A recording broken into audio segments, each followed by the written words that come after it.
এই বউকে আপনি চাইলে মাত্র কয় টাকায়? 3000 টাকা একদিন এক রাতের জন্য ভাড়া করতে পারবেন। দর্শক আপনারা দেখতে পাচ্ছেন শাড়ি পরে অপেক্ষা করতেছে, কাস্টমার আসবে, তার কাছে বিক্রি হবে একদিন এক রাতের জন্য। দর্শক কেন বিক্রি হবে আমরা গল্পের শেষ ভাগে নিয়ে আসবো, অবশ্যই আমাদের এই পুরো ভিডিওটি দেখবেন, দেখার পরে অবশ্যই আপনি বুঝতে পারবেন। আপনার নাম কি? আমার নাম হচ্ছে অনিকা। অনিকা, আপনার বাড়ি কোথায়? আমার বাড়ি হচ্ছে দিনাজপুর। দিনাজপুর। বিয়ে হয়েছে আপনার?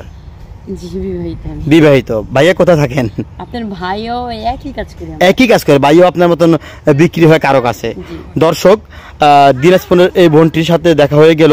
আসলে আপনারা অনেকে জানেন গাজীপুরে বউ ভাড়া পাওয়া যায়, মা ভাড়া পাওয়া যায়। একদিনের জন্য চাইলে আপনি কারো বউকে ক্রয় করতে পারবেন মাত্র 2000, 3000, 4000, 5000 টাকায়। চাইলে কারো বোন ভাড়া করতে পারবেন, চাইলে শালিকাও ভাড়া করতে পারবেন। আচ্ছা, আপনাদের এখানে আর কি কি ভাড়া পাওয়া যায় একটু বলবেন? আর কি কি ভাড়া পাওয়া যায় এইখানে তো শুনছেন, বোন, মা, শালি, তারপরে আপনার দাদা, দাদি, মানে যার যখন যে কাজে লাগে ওটাই নেওয়া যাবে। ফ্যামিলি টোটালে যে একটা ফ্যামিলি থাকে, খালা, নানা, তারপরে দাদা, দাদি, চাচা, চাচি, সম্পূর্ণ কিছুই ভাড়া পাওয়া যায়। মানে A to Z একটা ফ্যামিলি সেক্টর সবকিছু ভাড়া পাওয়া যায়। তো এই যে আপনাকে এই যে দাঁড়িয়ে আছেন, কার জন্য দাঁড়িয়ে আছেন? কাস্টমারের জন্য। হ্যাঁ।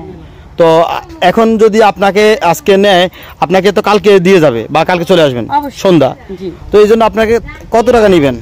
আমার 3000 টাকা দিতে হবে। 3000 টাকা দিবেন। এটা থেকে আপনার সব কাজ করাবে? জি। ওরা যা চাইবে সব কাজ করতে হবে? হ্যাঁ, যে কোনো কাজ করতে করাবে ওটাই করব, কিন্তু যে কোনো কাজ মানে আবার অন্য কিছু মনে। দর্শক আপনারা দেখতে পাচ্ছেন গাজীপুরে আসার পর একটা রিসোর্টের সামনে দেখলাম এই বোনটি সেজে গুজে অপেক্ষা করতেছে কাস্টমারের জন্য। আমরা এখন সরাসরি কথা বলতেছি, ভিডিওটি দেখার পর অবশ্যই ভিডিওগুলো শেয়ার করে দিবেন। আপনারা হয়তো ভাবতে পারবেন এই বোনটি কোন কাস্টমারের জন্য দাঁড়িয়েছে। হ্যাঁ, সেই প্রশ্নের উত্তর আমরা এতক্ষণে চলে আসছি ভিডিও শেষ পর্যায়ে, তাহলে তো অবশ্যই আপনাদেরকে উত্তর দিতেই হবে। আপু, আপনি কোন ক্ষেত্রে কিসের জন্য বিক্রি হন একটু বলেন। অবশ্যই বলবো, আপনি জানেন এখন অনলাইনের যুগ, অনলাইনে কিন্তু অনেক ধরনের চ্যানেল হয়েছে।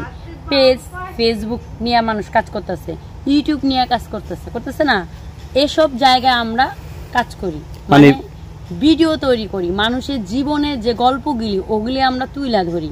ঠিক আছে, কিছু কিছু গল্প আছে আপনার কিচ্ছা, গ্রামীণ কিচ্ছার নাম শুনছেন, বাস্তব ঘটনা যে ঘটে ওটা নিয়ে কিচ্ছা তৈরি হয়। তারপরে আপনার শর্ট ফিল্ম তৈরি হয় ছোট ছোট টাইপের, আপনার অল্প সময়ের মধ্যে ওই শর্ট ফিল্মগুলি করে দেয় যেন মানুষ দর্শক মাঝে ছড়িয়ে যায়। বুঝতে পারছেন আমার কথাটা? দর্শক আপনারা তো অনেকে জানেন যে গাজীপুরে বউ ভাড়া পাওয়া যায়, মা ভাড়া পাওয়া যায়। আসলে আজকে আমরা সেই ভিডিওর সমাপ্তি ঘটালাম যে আপনারা সোশ্যাল মিডিয়াতে দেখছেন অনেকভাবে যে গাজীপুরে বউ ভাড়া পাওয়া যায়, সেই বউ অবশ্যই আমাদের সামনে দাঁড়িয়ে আছে। এই বউকে আপনি চাইলে মাত্র কয় টাকায়? 3000 টাকা একদিন এক রাতের জন্য ভাড়া করতে পারবেন। তবে এই বউ শুধু আপনার শুটিং এর কাজে আসবে, অন্য কোনো কাজে না। এই বউ আপনাকে রান্না করেও খাওয়াবে না, এই বউ আপনাকে সময়ও দেবে না।